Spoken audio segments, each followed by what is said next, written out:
बिना चीनी बिना घीरे खीरी बनैबा मात्र 5 मिनिट रे स्वादटा लागिबो पूरा पूरी राबिड़ी मलई परी। आसंतु बनैबा दुनियार सबुठु सहज खीरी। दर्शक बंधु समस्त को करुची मु प्रणिपात माँ गेलु हांडीशाल को आपण मानकु बहुत बहुत स्वागत। पूरा पूरी मलई परी खीरी अति सहजरे मात्र 5 मिनिट भितरे आसंतु करबा प्रस्तुत। दर्शक बंधु शरत पूर्णिमा बा कुमार पूर्णिमा उपलक्षे आमे खीरी प्रस्तुत करबा बहुत सहज उपाय। तेबे आसंतु आमे कोन करबा ना बासुमती चाउल आमे एठी नबा। आपण माने सबु परिमाण आपण मानक हिसाब रे नेबे। देखंतु एठी मो गोटे छोट गिन्नारे गिने नीचे बासुमती चाउल बा खीरी चाउल जोटा कि बहुत बड़ा बासना हुए। ता सहित गोटे बड़ गिन्नारे गिने नीचे मखाना। मखाना आपण माने जानि चंती देह पई केते भल। आ मखानार गोटे बहुत बढ़िया खीरी रे गोटे टेक्सचर आसीबो पूरा क्रीमी क्रीमी टेक्सचर। ता सहित आमे एठी नबा किछि बादाम। ता सहित गोटे छोट गिन्नारे गिने नबा काजू। एठी जो गिन्नारे मो काजू नेची से गिन्नारे नीचे बासुमती चाउल गोटे गिन्ना। काजू आउ बादाम दबा फल रे खीरी रे गोटे बहुत बढ़िया क्रीमी टेक्सचर मध्य आसीबो। स्वाद भी बहुत बढ़िया रहिबो। आउ भल बासना पई 6-7टी गुजराती। एबे आमे प्रथमे कोन करबा ना ए बासुमती चाउल को 2-3 थर भल भाबरे धोई दबा। बासुमती चाउल को जिते भलरे मकचिकी धोइबे तार बासना सेते बढ़िया आसीबो। एबे देखंतु 2-3 थर चाउल को भल भाबरे धोई सारिबा परे सब पानी को बाहर करि दबा। कड़े को बसई दबा टिके कम जाल करिकी। आउ एमिति सुखिला चाउल को भाजिबा। आमे चाउल रे बिल्कुल घियो दबानी एमिति सुखिला भाजिबा। देखंतु आज जो खीरीर प्रीमिक्स आमे प्रस्तुत करिबा आपण माने 6 मास पर्यंत फ्रिज रे रखिकी व्यवहार करि परिबे। जेते बेले खीरी प्रस्तुत करिवे मात्र 5 मिनिट लागिबो प्रस्तुति प्रणाली। एबे देखंतु चाउल को टिके कम जाल रे आमे 3-4 मिनिट भाजी सारिबा परे चाउल पूरा पूरी झुरझुरा हे जिवो बा पूरा सुखिला हे जिवो भाजी हेकी। टिके हल्का बादामी रंग आसीगला परे चाउल को बाहर कर दबा। आउ सेई कड़े रे आमे दबा काजू बादाम मखाना एई 3टा सामग्री को देकी ता सहित आमे गुजराती मध्य देइचे। एई सब को भल भाबरे भाजी दबा जहा फल रे कि पूरा पूरी क्रिस्पी हे जिवो। ई जो मखाना सेई पर्यंत भाजिबे बेसी समय लागिबनी 5 मिनिट भितरे प्रस्तुत हे जिवो। एबे देखंतु ए सब सामग्री भाजी हे सारिबा परे ठंडा करबा को छाडी दबा। ता सहित मु एठी नेछि किछि सुखिला गोलापर पाखुडा बहुत बढ़िया बासना आसीबो खीरी रे।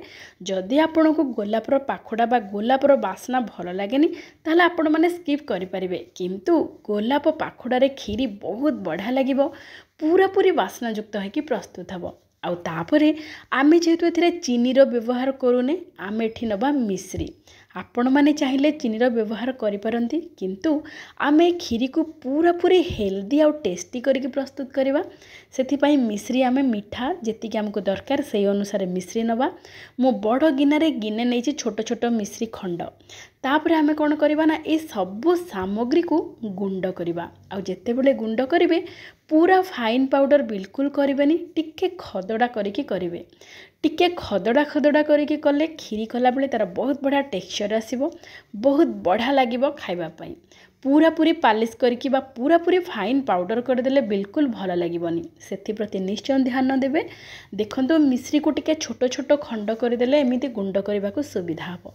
आउ चाउल मखाना काजू ए सब जेते बादाम सब आमे देइचे ये पूरा टिके हल्का दरदर गुंड होइकी प्रस्तुत हबो। एबे देखंतु आमे ए सब को गुंड कर देबा आउ पूरा दरदर गुंड करके रखिबा। एमिति आपण माने थरे प्रस्तुत करके रखी देबे जेते बेले चाहिए सेते बेले खीरी प्रस्तुत करि परिबे। एबे देखंतु हमर प्रस्तुत हे जाईची खीरीर प्रीमिक्स। आमे एथिरे आउ किछि सामग्री मध्य मिसेबा। आपण माने समस्ते जानंती खीरी रे टिके हल्का लूण मध्य पड़िले तार स्वादटा बेसी बढ़िया लगे। सेथि पई देखंतु हमर प्रीमिक्स केते खदड़ा हेकी हिची पूरा टिके खदरा खदरा करके आपण माने एमिति गुंड करिवे। तापरे आमे एठी देई देबा स्वाद अनुसार लूण। आउ आमर ए खीरी को पूरा पूरी मलईदार पूरा पूरी क्रीमी क्रीमी प्रस्तुत करबा पई स्वादिष्ट आमे नबा गोटे गिन्नारे गंठ गिना क्षीर गुंड बा मिल्क पाउडर निश्चय पकेबे बहुत बढ़िया लागिबो खीरी। एबे आमे ए सब को भल भाबरे मिसई दबा। हमर प्रस्तुत हे गला 6 मास पई प्रीमिक्स खीरीर एमिति आपण मैंने जदि खीरीर प्रीमिक्स करके प्रस्तुत करके रखिदेवे ताहले जेतेबेले चाहिए सेतेबेले खीरी खाइबा को इच्छा कला बेलू मात्र 5 मिनिट भितर प्रस्तुत करके खाई परिबे। एई मिश्रण को आमे कौन करबा ना गोटे एयर टाइट कंटेनर रे रखिदबा तापर आमे ताको फ्रिज रे रखिबा। फ्रिज रे रखिले 6 मास पर्यंत रखि परिबे। जदि बाहर रखुथांती मासे रो 2 मास पर्यंत आपण माने रखि परिबे। एबे देखंतु केमिति आमे 5 मिनिट भितर खीरी प्रस्तुत करबा। ए जो प्रीमिक्स आमे प्रस्तुत कले बा ए जो खीरीर मिश्रण गुंड आमे प्रस्तुत कले सेथिरु आमे 2 छोट गिना गोटे गिना रे रखिबा। आपण माने खीरीर परिमाण अनुसार ए गुंड को नेबे। एबे आमे कोन करबा ना ए जो गुंड को गोटे गिना रे रखि दबा। तापरे आमे नबा क्षीर को हल्का गरम करदेवे बा नख उसमर टिके अधिक गरम करेंगे किंतु बिल्कुल बेसी फुटेबेनी।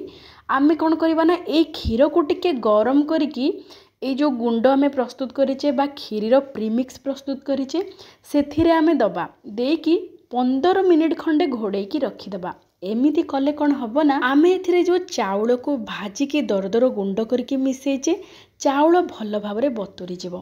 आउ सबु सामग्री को बतुरीबार आवश्यकता नहीं किंतु चाउलटा निहाती टिके बतुरीबा दरकार।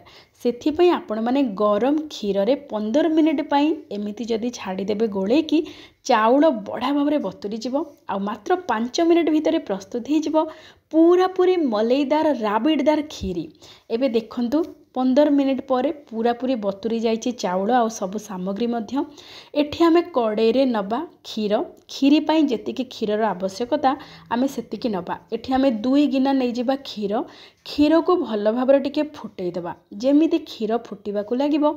आमर ए खीरीर जो मिश्रण रे आमे क्षीर गोळे की बा बतुरे की रखिथिले 15 मिनिट पई से मिश्रण को एठी दे दबा देकी मात्र 3 मिनिट समुदाय पूरा पूरी 5 मिनिट रे प्रस्तुत हो जिवो ए खीरी। एबे देखंतु धीरे धीरे केमिति खीरी गाढ़ा हबा को लागिलानी। जेहेतु आमे ए खीरी रे घियो दउने तेणु क्षीर सर निश्चय पकेबे। एठी मु गोटे छोट गिना रे गिने क्षीर सर बा 4-5 बड़ चामच क्षीर सर दे दबा। दे देकी आमे भल भाबरे ताको गोळेई दबा बा मिसेई दबा। देखंतु केते बढ़िया देखा जाउची आ केते जल्दी पूरा पूरी गाढ़ा हो गलानी खीरी। मात्र 5 मिनिट भितरे पूरा पूरी क्रीमी क्रीमी टेक्सचर रो पूरा सुआदिया खीरी आमर प्रस्तुत हो जिवो। एमिति आपण माने थरे खीरीर प्रीमिक्स बनैकी रखंतु मात्र 5 मिनिट समय लागिबो खीरीर प्रस्तुति प्रणाली। एबे देखंतु ताको ठंडा करदेबा। आउ एई खीरी जेते जेते ठंडा हबो सेते सेते गाढ़ा मध्य हो जिवो। तेणु बेसी भी गाढ़ा करिकी आको रांधिबेनी। हल्का जेते बेले गाढ़ा हो जिवो ताको बाहर करदेबे।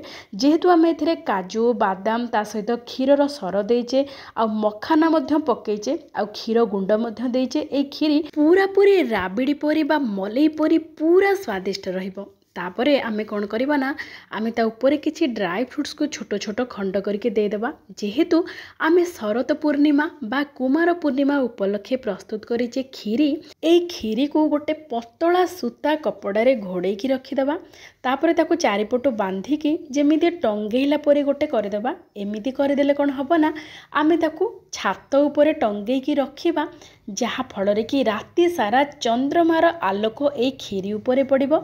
ता परदिन बा ता बासी दिन ए खीरी को आपण माने भोग हिसाब रे आपण माने तुलसी पत्र पकेकी ठाकुरंक पाखरे भोग अर्पण करिकी पाई परिबे। एमिति कले चंद्र आलोकर जेते सकारात्मक शक्ति अच्छी ए खीरी को आसीबो। आ आपण माने ए खीरी को प्रसाद रूप में पाइले आपण माने वर्ष सारा निरोग रहिबे। आ ता सहित शरद पूर्णिमा रे राधा कृष्णकर महारास मध्य हेई थाए। सेही सब परंपरा रे आमे प्रस्तुत करि थाउ शरत मासर शरत पूर्णिमार शरत खीरी।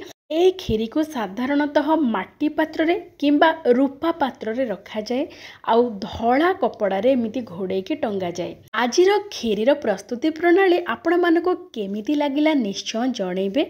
भल लागिथिले लाइक शेयर सब्सक्राइब करबा सहित हाइप कर देबे। जय जगन्नाथ।